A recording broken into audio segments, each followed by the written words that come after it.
Garuda Express, an international courier service.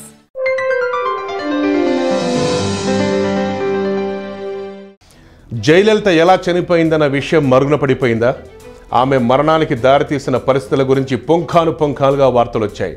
ఆమె ఆసుపత్రిలో చేరడానికి ముందే మరణించిందని, ఆమె చెలికత్తె శశికళే జయ మరణానికి కారణమని సాక్షాత్తు మాజీ ముఖ్యమంత్రి పన్నీర్ సెల్వం అప్పట్లో ఆరోపించారు. అయితే ఆ తర్వాత తమిళనాడులో జరిగిపోయిన రాజకీయ పరిణామాలతో జయ మరణం అనే విషయమే మరుగున పడిపోయింది.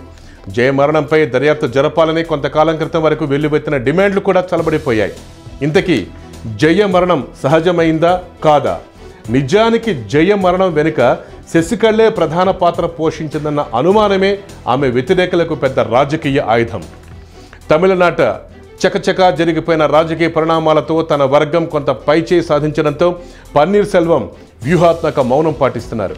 అంతేకాకుండా శశికళ మేనలుడు దినకరన్ ఈసీ కేసులో ఇరుక్కొని జైలు పాలవడంతో రాజకీయంగా పన్నీర్ వర్గానికి లబ్ధి చేకూరినట్లే. దీంతో జయ మరణంపై లొల్లి చేయటం అర్ధరహితమని భావించిన పన్నీర్ వర్గం సడన్గా ఇప్పుడు సైలెంట్ అయిపోయింది. మరోవైపు శశికళ రాజకీయంగా బలహీనపడటంతో ఆమె కూడా తనకు చుట్టుకున్న సమస్యలపై మాత్రమే దృష్టి పెట్టింది. అక్రమాస్తుల కేసులో తను ఇరికించడం అన్యాయమని, తాను ఏ పదవిలోనూ లేనని, తాను ప్రభుత్వ ఉద్యోగం కూడా కాదంటూ పిటిషన్లు వేసుకునే పనిలో పడిపోయింది. దీంతో జయ మరణం మరోసారి మరుగున పడిపోయింది. అటు అపోలో ఆసుపత్రి యాజమాన్యం జయకు చికిత్స చేసినట్లు డాక్టర్ చేత ప్రెస్ మీట్ పెట్టి మరీ వివరణ ఇప్పించింది. అయితే ఈ సమావేశంలో విలేకరులైన ప్రశ్నలకు జవాబులు మాత్రం అపోలో యాజమాన్యం ఇవ్వలేకపోయింది. జయ ఆరోగ్యంపై ఎప్పటికప్పుడు ఆమె బంధువులకు సమాచారం ఇచ్చామన్న డాక్టర్లపై విలేకరులు సూటి ప్రశ్నలు సంధించారు.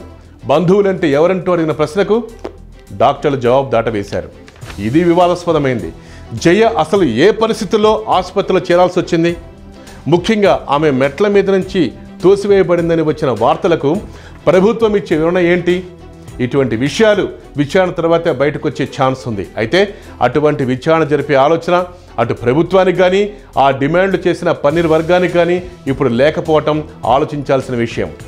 జయ మరణంలో పెద్ద ఎత్తున దుమారం రేపిన పన్నీర్ తనకు కూడా జయ ట్రీట్మెంట్ గదిలోకి అనుమతించడం లేదంటూ సంచలనాత్మక స్టేట్మెంట్ ఇచ్చేశారు. ఇప్పుడు ఆ విషయం మీద మౌనం వహించిన వెనుక రాజకీయపరమైన అవకాశవాదాలే ఎక్కువగా కనిపిస్తున్నాయి. ముఖ్యమంత్రి కుర్చీ తనకు దక్కే అవకాశాలు మెరుగవడంతో జయ మరణంపై చేసిన డిమాండ్లను పన్నీర్ వర్గం కావాలనే వెనక్కి నెట్టేసిందన్నది ఇప్పుడు బలంగా వినిపిస్తున్నమాట. మొత్తం మీద జయ మరణాన్ని ఎవరికి వారు రాజకీయ లబ్ధి కోసం వాడేసుకుని వదిలేయటం మాత్రం పచ్చి నిజం. ఈ విషయంలో ప్రధాన రాజకీయ పక్షాలు, వాటి వైరు వర్గాలు, ఢిల్లీలో ఉన్న కేంద్ర ప్రభుత్వాధినేతలకు సైతం ఇసుమంతైన ఆసక్తి లేదన్న విషయం మాత్రం సుస్పష్టం. అమ్మలగన్న అమ్మ అంటూ నెత్తిన పెట్టుకున్న వాళ్లే ఆ అమ్మ మరణాన్ని ఎవరికి తోచినట్లు వాళ్ళు రాజకీయం చేస్తుంటాం. అమ్మ అభిమానులను మనస్తాపానికి గురి చేస్తోంది. చూద్దాం భవిష్యత్తులో తమిళ రాజకీయాలు ఎలా ఉండబోతున్నాయో.